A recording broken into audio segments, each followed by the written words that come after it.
ऐसे लग रहा था कि जिस तरह से हमारे यहाँ एजुकेशन होती है और जिस तरह से हमारी अपब्रिंगिंग होती है और जिस तरह का माहौल है कि और मेरे हिसाब से सारे कश्मीरियों को ही एक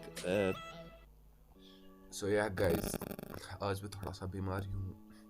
खांसी आ रही है मुझे, ज़्यादा बात करने से खांसी आ रही है और ज़ुकाम भी है। आपको लग रहा होगा थोड़ा सा ज़ुकाम भी है। तो खैर चलो, मेरा कज़न आया हुआ है नीचे, वेट कर रहा है, वो उसके पास जाते हैं, पहले उसको लाते हैं ऊपर पहले हम।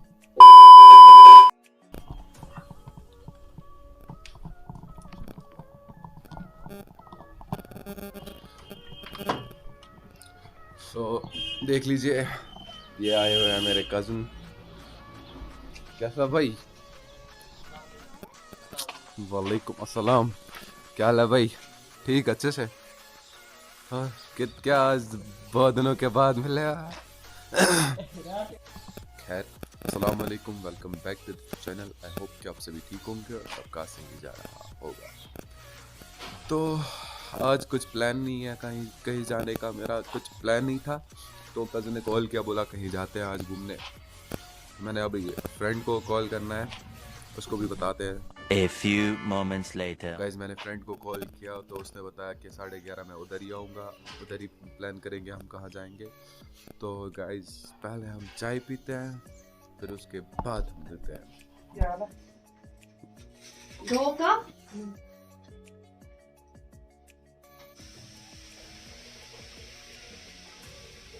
One hour later.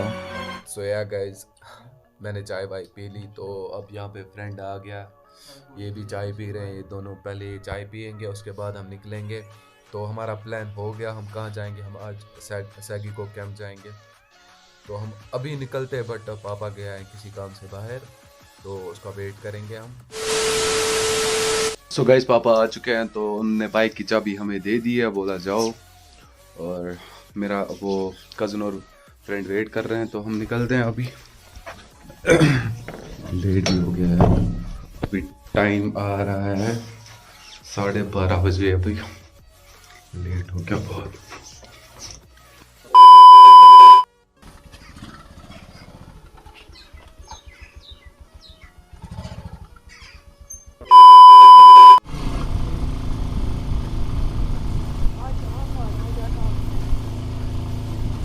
वही डर है मुझे यार, आज संडे है ना, इसीलिए बंद नहीं होना चाहिए।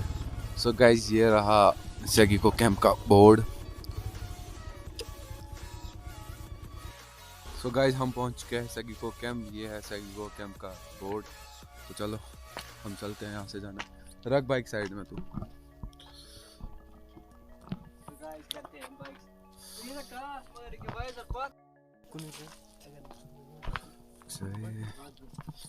चलो चलते हैं। ये है सैगिको कैंप का रास्ता। यार वहाँ पे बंद नहीं होना चाहिए आज, बस बाकी वही डर रहा है मुझे। नहीं यार, बंद नहीं होगा।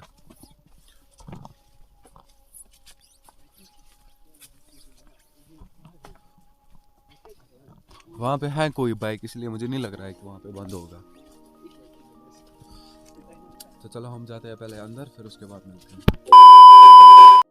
तो गाइज, हमें पहले परमिशन लेनी पड़ी है इनसे। तो इन्होंने बोला कि अभी हमारे हेड यहाँ पे नहीं है, वो आ रहे हैं, अभी उनको आधा घंटा तक लगेगा। तो तब तक देखते हैं, तब तक हम बैठे। इन्होंने बोला तब तक बैठो, इनसे पहले परमिशन लेनी है ब्लॉग बनाने की। चलो मिलते हैं उसके बाद। सो या गाइस, हमें परमिशन मिली है कि आप बना सकते हो ब्लॉग। तो लेट्स स्टार्ट, हम बनाते हैं। चलो।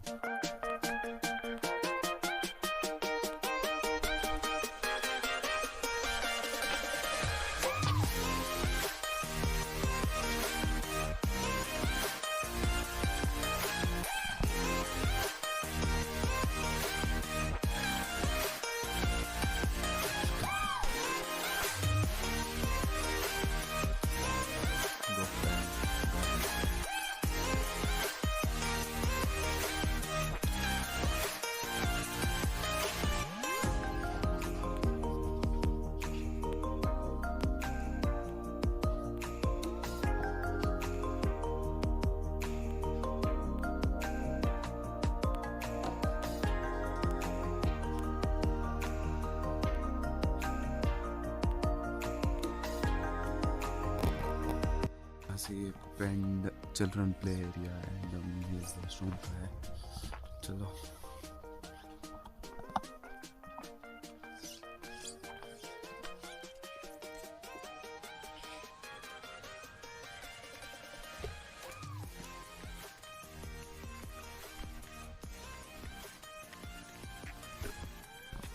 गाइस, ये हम आ चुके हैं चिल्ड्रन प्ले एरिया में। मैं आपको दिखा देता हूँ चिल्ड्रन प्ले एरिया।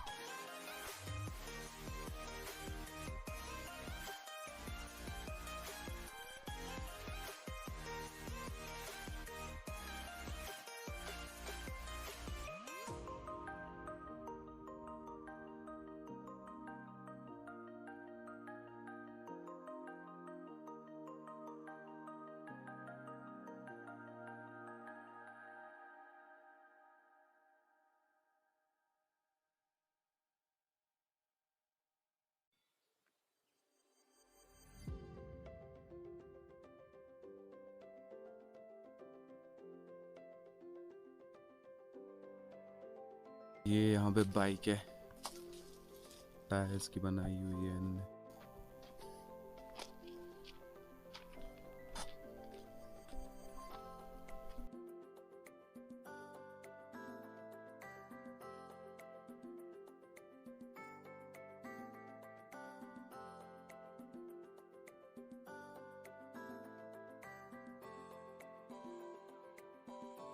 ये यहाँ पे आप देख सकते हैं हुक्का और इंदर, जिसको हम कश्मीरी में बोलते हैं, जिससे मतलब वो जो पता नहीं क्या बनाते हैं, मैंने सुना है इसका नाम इंदर है।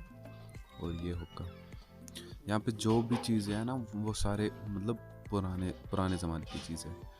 ये आप देख सकते हैं, ऐसे वो आटा निकालते थे हम, पुराने ज़माने में आटा निकालते थे इससे।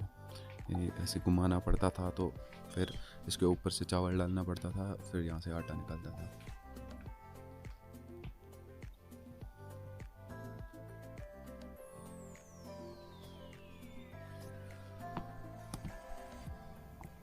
ये देख लीजिए आप हल, जिसको हम कश्मीरी में अलबन बोलते हैं। जब पहले ज़माने में ट्रैक्टर नहीं थे तो हम इसी से हल लगाते थे। यहाँ से ये गुफा है, तो हम जाते हैं गुफा के अंदर। लाइट बहुत कम है यहाँ पे तो लाइट बहुत कम है, देख लीजिए आप। लाइट ऑन करना यार, यहाँ पे लाइट होगी ऑन करने के लिए लाइट नहीं यार। हाँ, तो पहले हम लाइट ऑन करते हैं।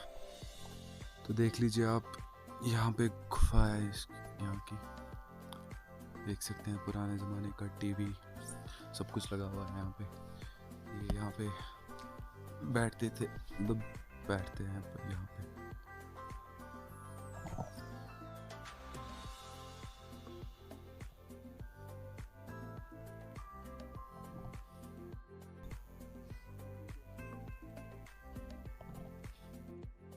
सो गाइस, अब आपने गुफा देख ली, अब हम चाय पीते हैं, उसके बाद हम मिलते हैं। तो यह गाइस हमारा कहवा आ गया है, पहले कहवा पीते हैं। चला जाओ पूरा।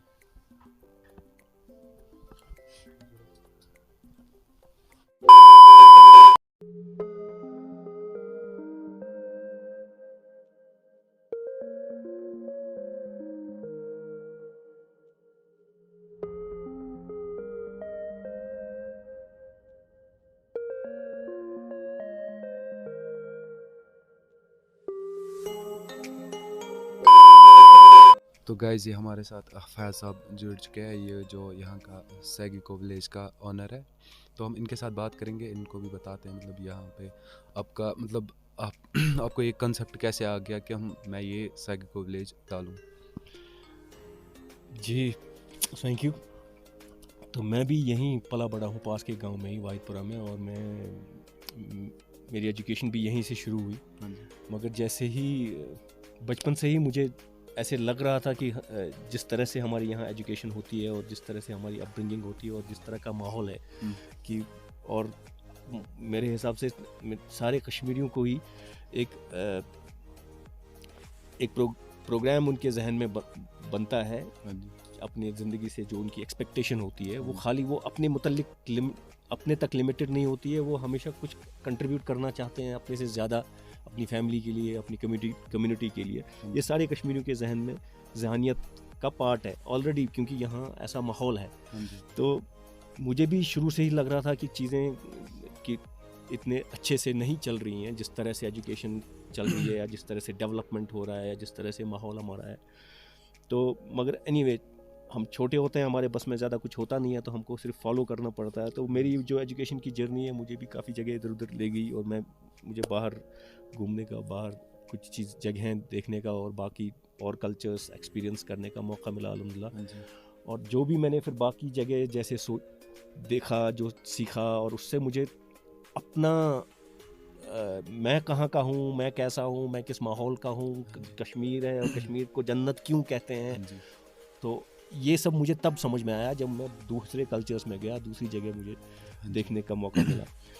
तो जैसे मुझे अल्हम्दुलिल्लाह जो इकोनॉमिक सर्वाइवल का जो हमारा एक मेन स्ट्रगल होता है लाइफ का, जैसे ही वो मेरा उसमें थोड़ा सा मुझे अपना फुटहोल्ड मिला, तो मेरा जहन फिर वापस पहुंचा कि मुझे करना क्या है, कंट्रीब्यूट कैसे कर सकता हूं मैं अपनी ज़िंदगी बेहतर कैसे बना सकता हूं, अपनी फैमिली के लिए क्या कर सकता हूं, अपनी कम्युनिटी के लिए क्या कर सकता हूं। तो मैंने सारा अपना जो तजुर्बा था उसका निचोड़ मैं लेकर वापस आया, और मेरा मकसद वापस आने का ये था कि मैं दूसरे जवान लोगों के साथ मिलके थोड़ा कोशिश करूं कि अपनी लाइफ का तजुर्बा उनके साथ शेयर करूं, और जो मैंने सीखा है उनके साथ शेयर करूं, ताकि वो उसका इस्तेमाल कर सकें और उनकी ज़िंदगी थोड़ी बेहतर बना सकें हो। हाँ, तो उसी जर्नी में फिर हम को लगा कि ऐसा एक इनिशिएटिव होना चाहिए जो इकोलॉजी, जो माहौल, जो कुदरती माहौल है उसको भी बचाए, हमारा अपना जो कल्चरल माहौल है, कल्चरल विजडम है हमारी, उसको भी प्रिजर्व करे,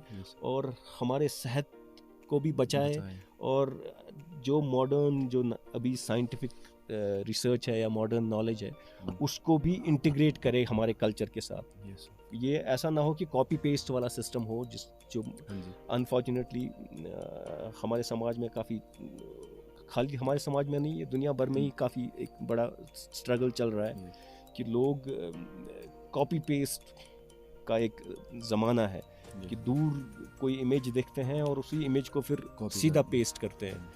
वो हमारा जो इंटीग्रेशन का जो हमारा मकसद है वो ये है कि आप दूसरी जगह जो एक्सपेरिमेंट हो रहा है उसको आप अपने माहौल के साथ मिला के देखें कि उसका कौन सा एलिमेंट और हमारा कौन सा एलिमेंट साथ कैसे इनका बेहतर हो सकता है। हाँ, तो इस मकसद को देखते हुए इस जगह को हमने फिर वैसे ये चीज़ बैक स्टोरी है इस जगह की। हाँ जी, हाँ, और ये अभी इंशाल्लाह डेवलप ही हो रहा है। आपने देखा हमारी सर्विसेज हैं, स्पेसेस हैं, प्रोडक्ट्स हैं, प्रोग्राम्स हैं, हम एक्सप्लोरर्स के लिए, ट्रैवलर्स के लिए हैं, बच्चों के लिए हैं, फैमिलीज़ के लिए हैं, बुजुर्गों के लिए है, और हम ट्रेनिंग प्रोग्राम्स भी कराते हैं। जो यहाँ गेस्ट्स आते हैं उनको सारा पूरा एक टूर मिलता है, जैसे आपने भी देखा है। तो हमारा मकसद है कि लोग इस तरह की तर्ज़ ज़िंदगी को देखें और इस तरह की तर्ज़ ज़िंदगी उनको लगे कि हाँ पॉसिबल है, क्योंकि काफ़ी सारे लोग हताश हो जाते हैं, होपलेस हो जाते हैं इस माहौल में कि जिस तरह का माहौल है और जिस तरह की हमारी, जब मैं पहले कह रहा था हमारी जो अपब्रिंगिंग जिस तरह की होती है, उसमें काफ़ी लोग जो अपना जो उनकी अंदर की ख्वाहिश होती है, जो उनका अंदर कुदरत ने बीज बोया होता है, वो उस बीज को पेड़ में नहीं बदल पाते हैं। वो उनके जो फ़ैसले जो उनको करने पड़ते हैं डे टू डे ज़िंदगी के हवाले से, वो अपनी मर्ज़ी से नहीं कर पाते हैं। वो उनको जो इनसिक्योरिटी का माहौल है अभी हमारे यहाँ भी और दुनिया भर में, उसको देखते हुए वो फ़ैसले करते हैं, और जिसकी वजह से वो उभर नहीं पाता है। उनका जो भी इंसान को कुदरत ने अशरफुल मखलूक़ात बनाया है, तो ये हमारे हमारे एक्सपीरियंस में life is an entrepreneurial venture.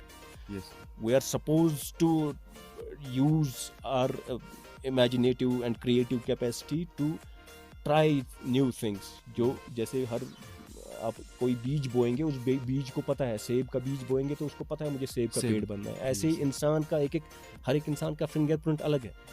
हर एक इंसान में अलग उसको क्या बनना है, उसका क्या मकसद है ज़िंदगी में, उसके वो बीज ऑलरेडी कुदरत ने उसके रूह में डाली हुई है। और हमारा काम ये है कि उसको निखार के, उसको समझ के, उसको निखार के बाहर लाना।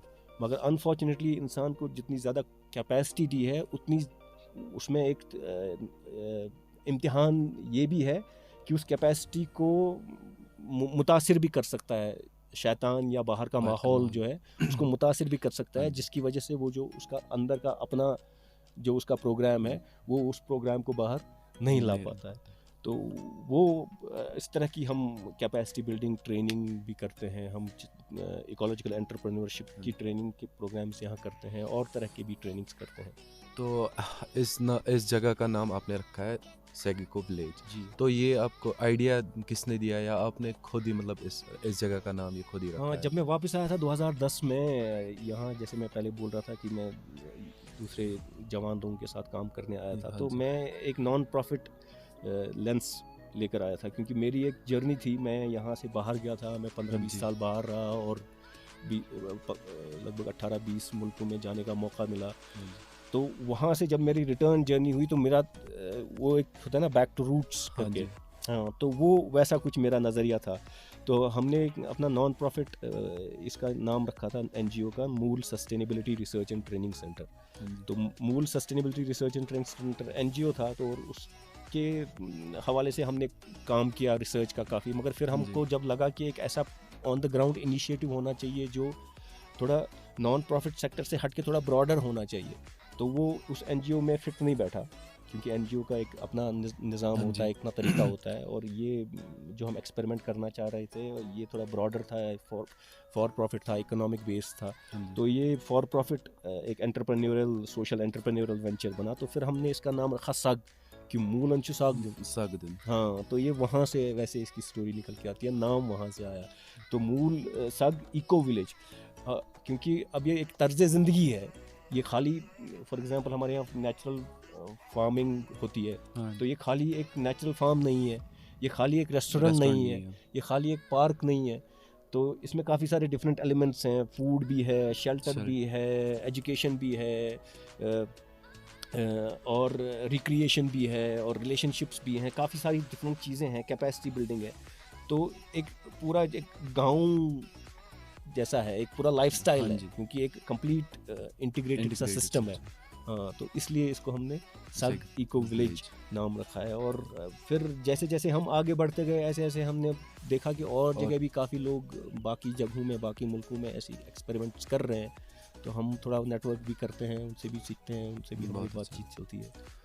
तो फैज़ साहब, आपसे मिलकर बहुत खुशी हुई। थैंक यू, आपका बहुत बहुत शुक्रिया। और हम चाहते हैं कि आप जैसे जवान लोग यहाँ आएँ और हमारा इंटरेक्शन बना रहे, इंशाल्लाह आगे भी बातचीत होगी। और हम चाहते हैं कि ना खाली जवान बट ऑल्सो हमसे यंगर जो जनरेशन्स हैं वो भी आएँ, और हमारी ओल्डर जनरेशन्स जो हैं वो भी आएँ, क्योंकि अक्सर वो लोग मिस करते हैं अपने कल्चर को, क्योंकि उनको नए माहौल में वो चीज़ नहीं मिलती है। तो थैंक यू, शुक्रिया सो मच। तो गाइज़, ये थे हमारे फैज़ साहब जो यहाँ के सेगिको विलेज के ओनर हैं। तो इनसे मिलके बहुत खुशी हुई हमें। तो गाइज़, अब हम मिलते हैं घर पे। लेट भी बहुत हो गया है, अभी हो रहा है, अभी टाइम हो रहा है 4 बज गए, अभी बहुत लेट भी 2000 years later. सो मैं घर पहुंच गया। अब सेगिको विलेज आके बहुत ज़्यादा मज़ा आया, हमें बहुत ज़्यादा एंजॉय किया हमने। सेगिको विलेज का जो पेज है इंस्टा पे, वो उसकी लिंक मैं डिस्क्रिप्शन में दे रहा हूँ। और जिसको वीडियो पसंद आएगा लाइक करो, शेयर करो और सब्सक्राइब करो। मिलते हैं अगले व्लॉग में, तब तक के लिए बाय।